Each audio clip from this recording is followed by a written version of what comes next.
ঢাকা কলেজের ইতিহাস যদি আপনারা দেখেন, এইখানে বিপ্লব তৈরি করা হয়। শুধু সায়েন্স ল্যাব এবং নীলক্ষেত জায়গাটা যদি বলি, সেক্ষেত্রে তাদের অবদানকে অনেকটা ছোট করে দেখা হয়। বসুন্ধরা থেকে শুরু করে যাত্রাবাড়ি, রায়েরবাগ, শাহবাগ, টিএসসি, উত্তরা, কোন জায়গায় আসলে ঢাকা কলেজ ছিল না? আমি দেখেছি যতগুলো জায়গায় আমি জুলাইয়ের মধ্যে ছিলাম, কোনো না কোনো জায়গায় কোনো না কোনো প্রতিনিধি, কোনো না কোনো নেতৃত্ব সংগঠিত করতে দেখেছি এই ক্যাম্পাস থেকে। ঢাকা কলেজের ইতিহাস যদি আপনারা দেখেন, এইখানে শুধুমাত্র সনদ দেওয়া হয় না। আমি যতটুকু দেখেছি, আমি যতটুকু জেনেছি, এইখানে বিপ্লব তৈরি করা হয়। RICL TMX, যুগের পর যুগ স্থাপনা থাকে মজবুত। এমন কোনো ঘটনা, এমন কোনো দুর্বৃত্তপনা বাংলাদেশে ঘটেনি যার বিরুদ্ধে ঢাকা কলেজের সোচ্চারী কণ্ঠস্বর, বিপ্লবী কণ্ঠগুলো প্রতিবাদ জানায়নি। মোট কথা যদি বলি, বিপ্লবের ইতিহাসকে লিখতে হলে ঢাকা কলেজ সেই ইতিহাসের অন্যতম অংশ হয়ে যাবে। প্রত্যেকটা লাইনের, প্রত্যেকটা শব্দ থেকে ঢাকা কলেজকে বাদ দেওয়ার আসলে সুযোগ নেই। আজকে আমরা যেহেতু স্মৃতিচারণ করতে এই অনুষ্ঠানটা আয়োজন করা হয়েছে, কিছু স্মৃতিচারণ আসলে করতে চাই। 24 জুলাই গণ অভ্যুত্থানে বাংলা ব্লকেট কর্মসূচির মধ্য দিয়ে আসলে আমার এই জুলাইয়ের সাথে সম্পৃক্ততা। সর্বপ্রথম আমরা বেগম বদরুন্নেসা সরকারি মহিলা কলেজ থেকে চানখারপুল মোড়ে আসলে বাংলা ব্লকেটে অংশগ্রহণ করেছিলাম। প্রথম দিনেই এত ব্যাপকভাবে সাড়া পেয়েছিলাম যে 8 রাস্তার একটা মোড়, মেয়েরা হাতে হাত ধরে পুরো ব্লক করে, মাইক টাইক ছাড়া আমরা বেশ অনেকক্ষণ ব্লক করে রেখেছিলাম। পরবর্তীতে সিদ্ধান্ত হয় যে আমরা বকশীবাজার মোড়টা ব্লক না করে আমরা চানখারপুল মোড়টাতে ব্লক করব। সেখানে আমাদের শেখ বোরহানুদ্দিন পোস্ট গ্রাজুয়েট কলেজের শিক্ষার্থীরাও ছিল এবং ঢাকা ইউনিভার্সিটির কিছু শিক্ষার্থীরা ছিল।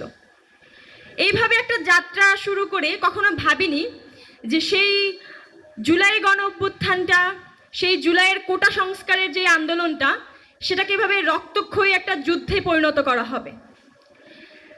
শান্তিপূর্ণভাবে অংশগ্রহণ করা সকল শিক্ষার্থীদেরকে যখন নির্বিচারে গুলি করা হচ্ছিল, যখন 15ই জুলাই আমাদের উপরে প্রথম আক্রমণ করা হয় ঢাকা বিশ্ববিদ্যালয় ক্যাম্পাসের মধ্যে ভিসি চত্বরে, সেখানে সেই আক্রমণের মুখে থেকে আসলে বাঁচতে পারিনি।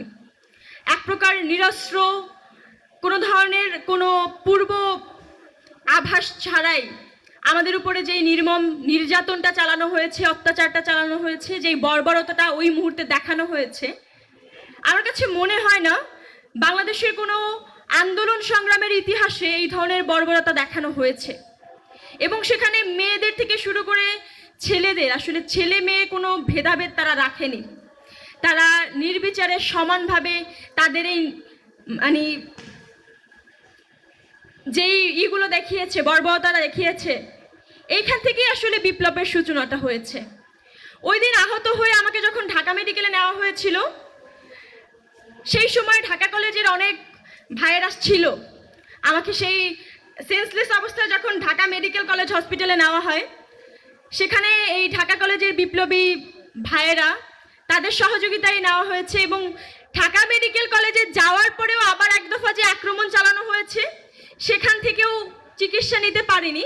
পরবর্তীতে ইসলামী ব্যাংক হসপিটালে নেওয়া হয়েছে, সেখানেও এই ঢাকা কলেজের ভাইদের সহযোগিতাই নেওয়া হয়েছে। বিপ্লবের যেটা বলেছিলাম শুরুতেই, সর্বত্র সব জায়গায় রন্ধ্রে রন্ধ্রে ঢাকা কলেজটা আসলে যেভাবে জড়িয়ে আছে, এটা আমাদের জন্য একটা অনুপ্রেরণা। ভবিষ্যতে বাংলাদেশকে পথ দেখাবে এই ঢাকা কলেজ, এই ঢাকা কলেজের বিপ্লবীরা, তাদের ইতিহাস। সর্বশেষে যদি বলতে চাই, আমরা বিপ্লব পরবর্তী সময়ে পাবলিক, প্রাইভেট সহ নানা জায়গার নানা গল্প শুনেছি, স্বীকৃতি দেখেছি, কিন্তু দুঃখের বিষয় আমাদের ঢাকা কলেজ সহ ঢাকার মধ্যে গুরুত্বপূর্ণ 7টা ক্যাম্পাস, 7 কলেজ যেটাকে আমরা খুব সহজভাবে বলি, সেই 7 কলেজের কোনো স্বীকৃতি আমরা কোথাও দেখিনি। আমাদের এত গুরুত্বপূর্ণ ভূমিকা, এত গুরুত্বপূর্ণ জায়গাতে আমাদের অবস্থান, আমাদের অবদান, কিন্তু কেন জানি না ইতিহাসের বিভিন্ন জায়গা থেকে এই অবদানগুলোকে আসলে ওইভাবে মূল্যায়ন করা হয়নি, যেটা পাবলিক প্রাইভেট নাম ধরে ধরে করা হয়েছে।